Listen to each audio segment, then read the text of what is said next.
one. Okay, thank you, everybody, for being here. We do have in attendance for Middletown, Laura Francis, Ed Bailey, and Beverly Lawrence. We have for Estuary, Angus McDonald, Joan Gay, and Susan Tyler. We also have Joe Comerford and Dave Lee and Jonathan Shapiro. So thank you all for attending. We will try to move through this as quickly as possible. We really have two objectives for this morning's meeting. One is to agree on any language changes we think we might want to go back to DOT with, and agree on a negotiating strategy and talk about a timeline for acceptance of that letter. That's one. The second is to agree on an interdistrict MOA, which Dave has drafted for us and you've received a copy of. So having said that, I don't have anything else on MOA discussion. We'll move right to executive session. So if I could have a motion to go into executive session at 11:02 for the purpose of discussing contract negotiations with DOT. Joan, So thank you. moved. Okay, second. Second. Angus, thank you. All the next item on the agenda is the interdistrict MOA, which Dave put together for us. Thank you, Dave. We appreciate that. One of the questions we had on this, Jonathan, was can the boards execute an agreement like this between themselves? I'm sorry, which one? Just the MOA itself? It's the MOA that would be signed by the two districts. Right. Yeah. With approval, yeah. Yes. Okay. So it's not a problem. Okay. Correct. There are a number of elements in this MOA that Dave has raised some questions on, and otherwise he pretty much tracked the MOA that we negotiated with Dennis Selinsky, which was dated April 9th. And that's the version that Dave used to create this particular one. Because we're running out of time, what I'd like to do is, Dave, is to just go quickly where you have questions so we can kind of get an answer as best we can on those. Sure. The goal here was to take the original MOA that would have committed CONDOT to a number of things, and instead to only commit the two transit districts to the things they were committed to anyway. And then to say, we anticipate various things from DOT.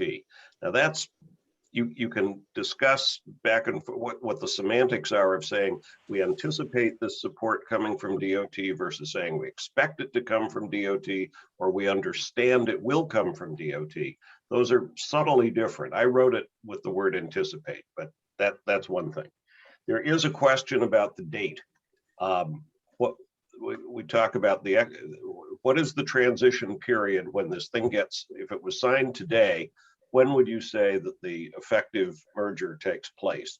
And what has to happen during that interim is not only to get DOT to sign off, but it also requires that each of the member municipalities in Middletown vote to withdraw from Middletown and ask to join Estuary.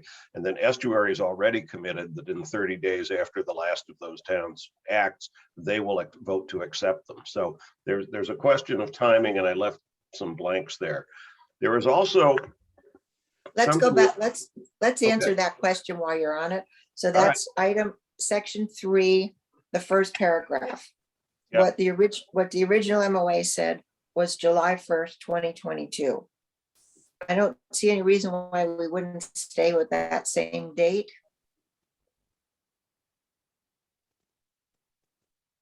That basically says from now until then is a transition or such other time as may be necessary. Everyone okay with that? What do you think, Dave? Well, I think I always thought it was doable. So if you're okay, it's just that a time has passed since we wrote it in the first MOA that, you've got less time to make it happen. Then the second question is, what's the deadline for the member municipalities in Middletown to withdraw and ask to join estuary? I think again on that, we can say it is anticipated that no later than October 31st, but not a requirement. And that date tracks our original one. Okay, And well, if we just, that's fine. I can say it that way. is that okay? Okay, is that sufficient for other people?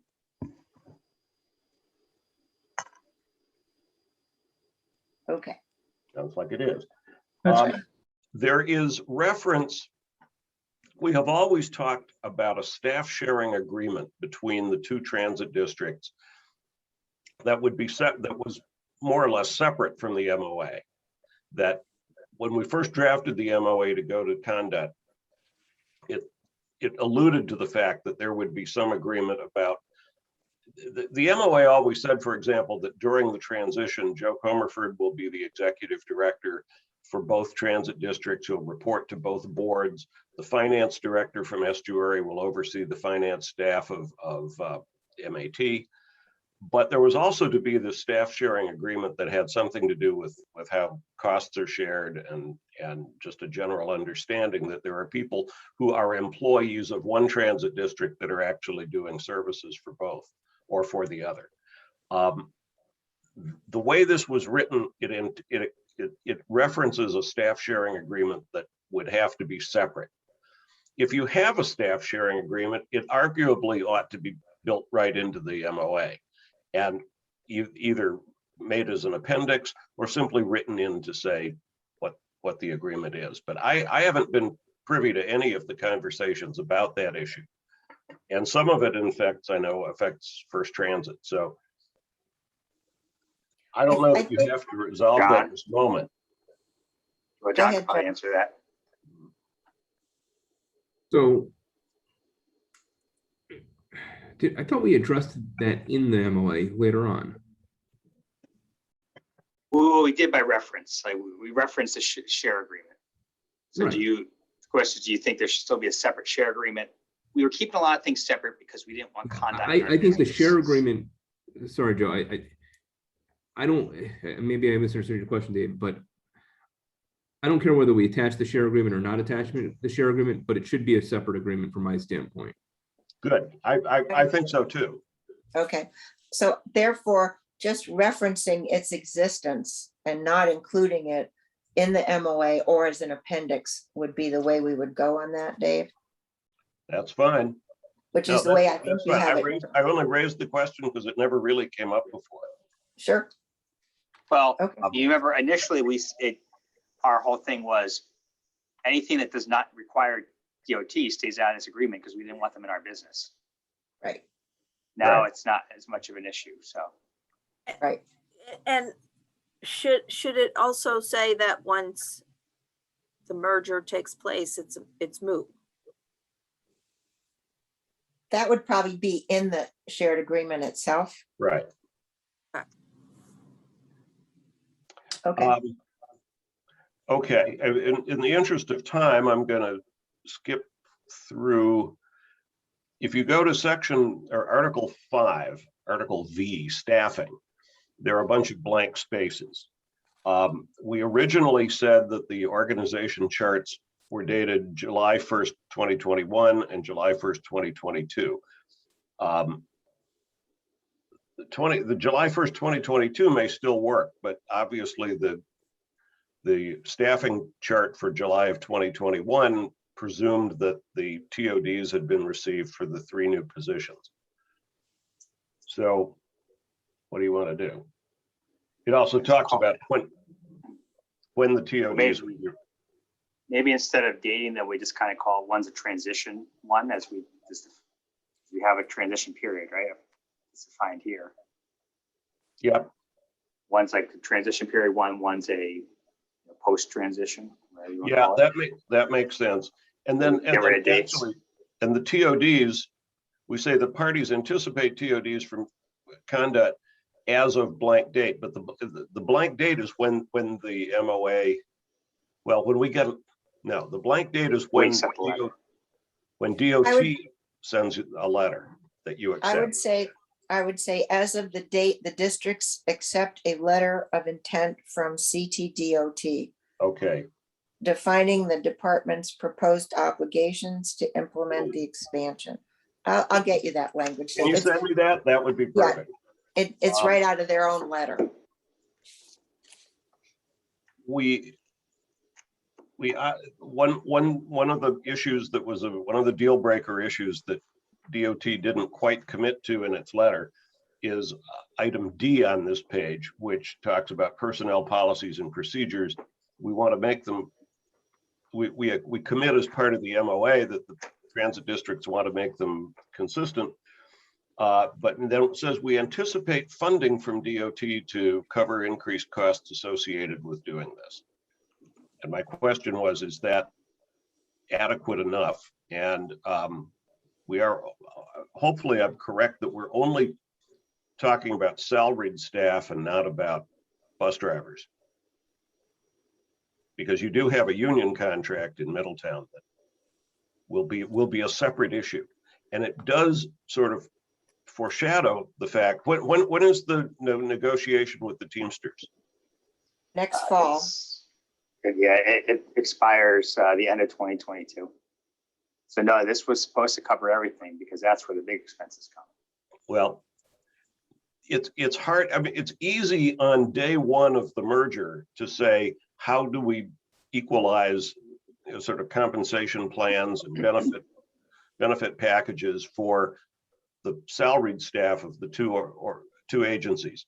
It gets a little more problematic if I was DOT to say, well, you know, we acknowledge that there's going to be a cost associated with equalizing those things, but we can't leave ourselves open to have an open-ended commitment to pay for a new union contract in Middletown a year and a half from now that may substantially increase costs if they want parity with the operators in estuary.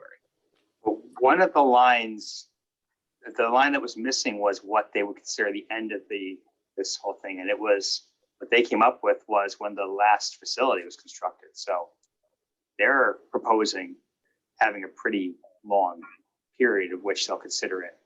That's amazing, but They just wanted something as an end date so that we can't forever say this is due to the merger, but this would be well in line with what they've proposed, right, Susan? Wouldn't you agree? Yes. I think that sentence, Dave, that you have in there, 5D, Yeah. which is what we had in the MOA. I Right. think we ought to leave it as is. The issue of the union, we have not really had any discussion about at all. Well, and I don't think I'll bet you a nickel that DOT does not envision that as part of what this provision applies to. They're talking about on the day that you make the merger, you want all the employees to have the same health insurance. You want them all to have the same vacation package. You may not, DOT may not see that includes a negotiation with the Teamsters that may not happen for a year and a half. We've discussed it a number of times. All right, well then, Dennis is definitely well aware, and it's in the study. The study Well, clearly says that, we'll leave it alone then. and I've definitely explained it. Don't Okay. forget. Andy doesn't disagree with it. Right. Yeah, we Terrific. specifically Well- asked this question to him, and he That's said great. he understood that's included. Okay, that's great.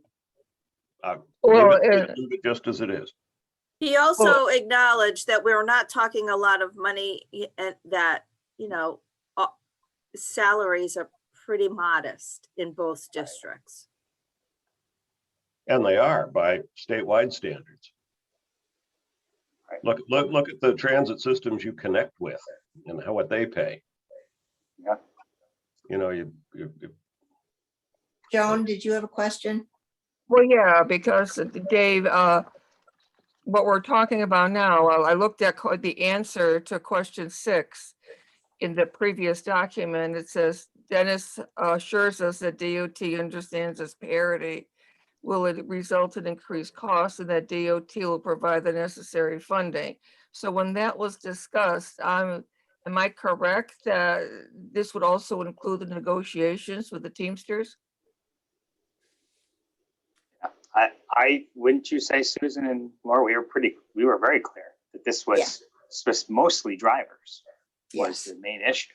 Okay, And like you said, that, and he said that, yeah, it's not like either of you pay any exorbitant amount. I mean, they're all, even raising them up, the ones that are lower, raising them up to the other ones' levels is not unreasonable. Keep in mind, this is an interdistrict MOA that has no legally binding authority either. So we're signing it to give ourselves a structure here, but we're not providing any of this money. And we're just saying we hope they will. So I think we can leave it in the general sense, Dave, that you unless have we it. want to say it's contingent upon, the only thing though that it can be, if the unions get a hold of it, they could use it against us. And say, look, you said you were gonna do Leave this. it as it is. Leave it as it is, and and it's a private, separate conversation about whether it applies to only changes that are made at the time of merger, or things that may come as a result of union contract negotiations a year and a half from now, but before the facilities are finished being built. And that's wonderful if the closure that Dennis has alluded to in his letter, if the closure doesn't occur until after the last facility is built, that's years away.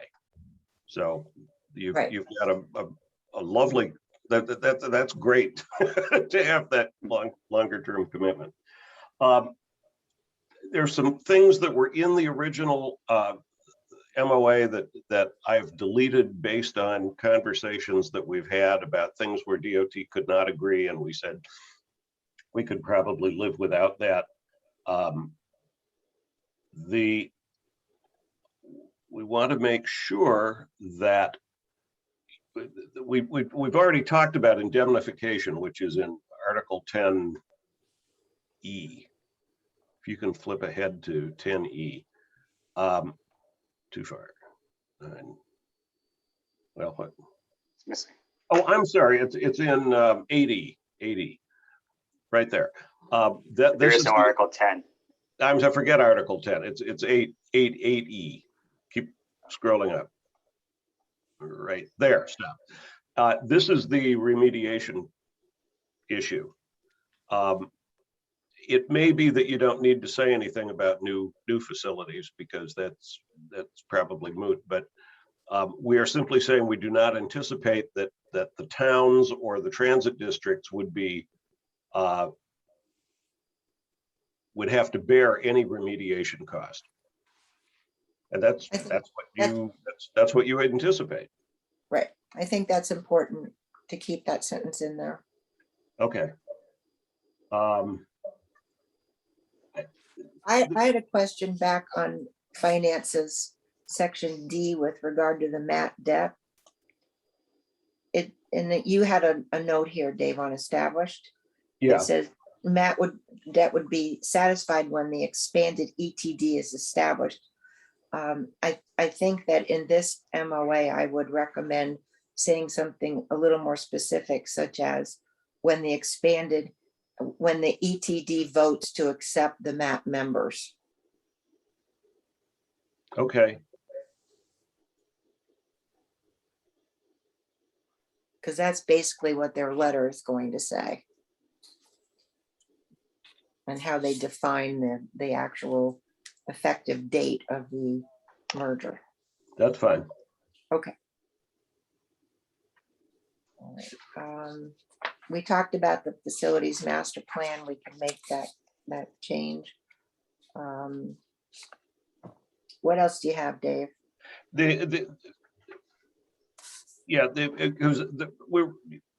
This will have to be revised again once you come to some understanding about the master plan.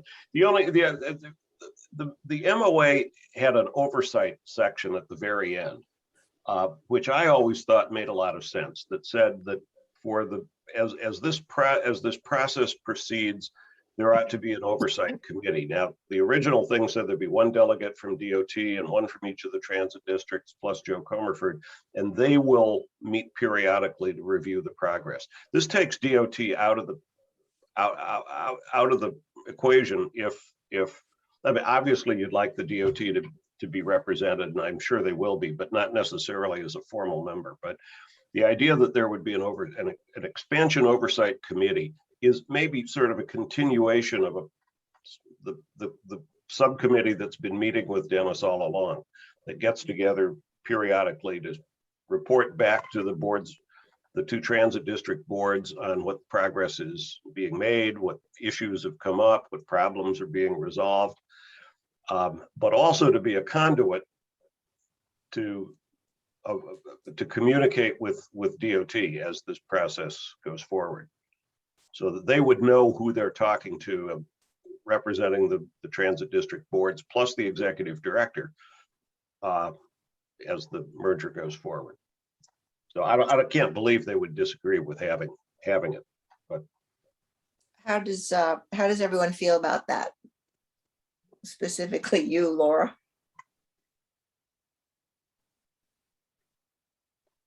I don't have a problem with that. Sorry. Okay. All righty. well, then in the interest of time, I think that covers the biggies.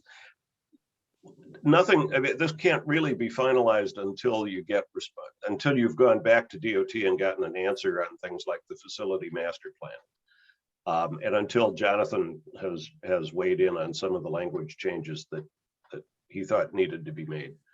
But basically you've got most 90% of what you need as an MOA that would be signed between the transit districts, that formalizes what you're going to, if nothing else, that formalizes what you're going to do during the transition. Okay, I do think that it's important for us to execute this MOA, because the date of this execution is going to be in the DOT letter. And by reference, then the letter will refer back to this. So in those areas where we might not have specific decisions or can be really detailed, we can back up a little bit and maybe make the language a little more general. But we do need to sign this MOA before DOT sends us its letter, because its letter references a signature and execution date for this. And with regard to Estuary's board meeting next week, we would want to be able to send them, the members, this document and get their approval for the board chair to sign it. So we may Well, have to. that would mean that Matt would have to have a special meeting. Well, there's only 4 of you and 3 of you are participants in this. Couldn't you do that by email? An electronic meeting?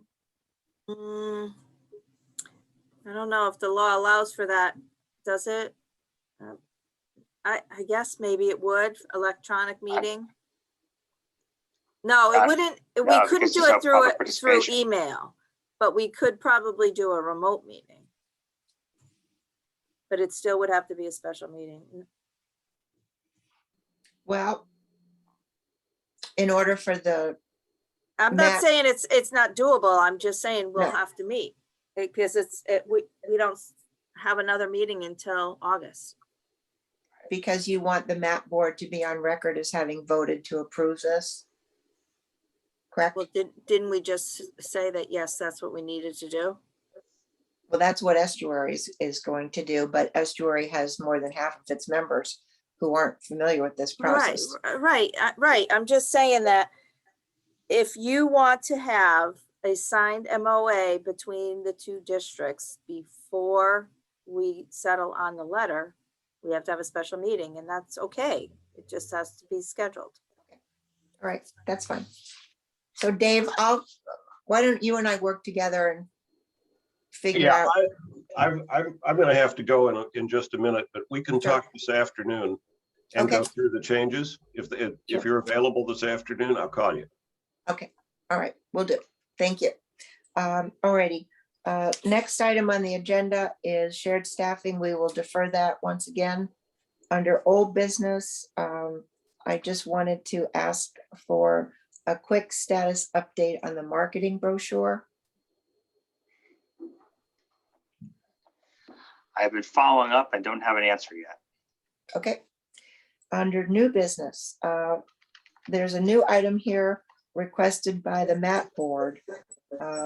You are looking for some document to use for your town meetings, is that correct?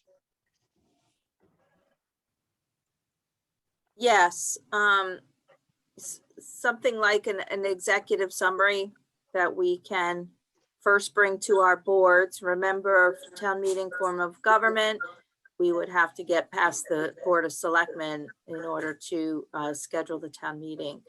So we either would like some kind of PowerPoint presentation and or executive summary on what we're asking them to approve. Okay. And wondering, and I think Joe Samala said that he'd be willing to come to any of our board meetings. And Joe agreed as well to answer any questions that might result. Okay. Can we ask Joe and Dave to begin to work on something like that? Dave, I know you're going to be away for a couple of weeks, but you aren't going to need something for probably a month, right, Laura? Okay, so could we leave it that Joe and Dave will work on Sure. whatever that document or presentation is? Yes. And then John and I spoke about making resolutions. And the resolutions. Okay, good. Any other new business? One thing that for the resolutions, if we're gonna do the vote to dissolve Matt at the same time as we're voting to join estuary, we need to make sure there's a time delay. We can't, once everybody pulls out of Matt disappears. We can, in the So that's something resolution, just we have to think about. in the resolution, we can, time it and trigger it by, an event. Okay, So DOT good, doing X, Y, Z, whatever the case may be. great. And that can apply as to when they officially join estuary as well. Okay. Very good. Any other new business? There being none, discussion of next steps.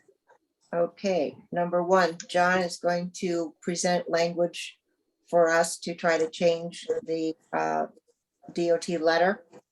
We will put together a document. I will do a draft on that of a negotiating position that we will use with estuary.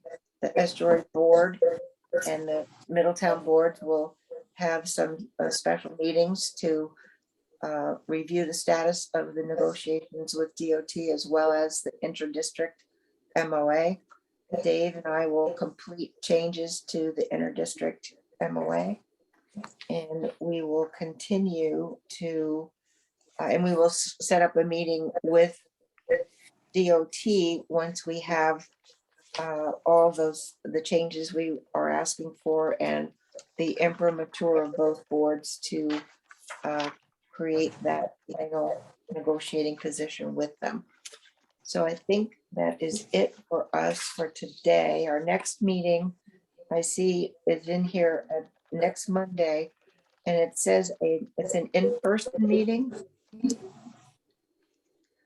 Actually, your agenda for today also says it's an in-person meeting. Right. Well, because, well, the special rules allowing totally virtual meetings are gone. So they officially have to be in person with a remote option, right? That's. Yeah, can you just add the remote option to your? Yeah, so there'll be a remote option on there, but we still have to put a location. Okay, so this meeting is not illegitimate, the one we just had. No, because we're here. If anybody came here, We would set up in the conference room and they would be able to see everything, Okay, but no one showed up. but it will continue to be a Zoom-based meeting. We'll continue to have a Zoom option for everybody. Okay, all right. Even though we had to start listing a physical location now. Okay, thank you. I wasn't aware of that, but I appreciate that. Okay, any other comments? Suggestions? Alrighty, we will keep moving ahead. And may I have a motion to adjourn at 12:07? Laura, second, Joan. Thank you. All in favor? Aye. All righty. Thanks, everybody.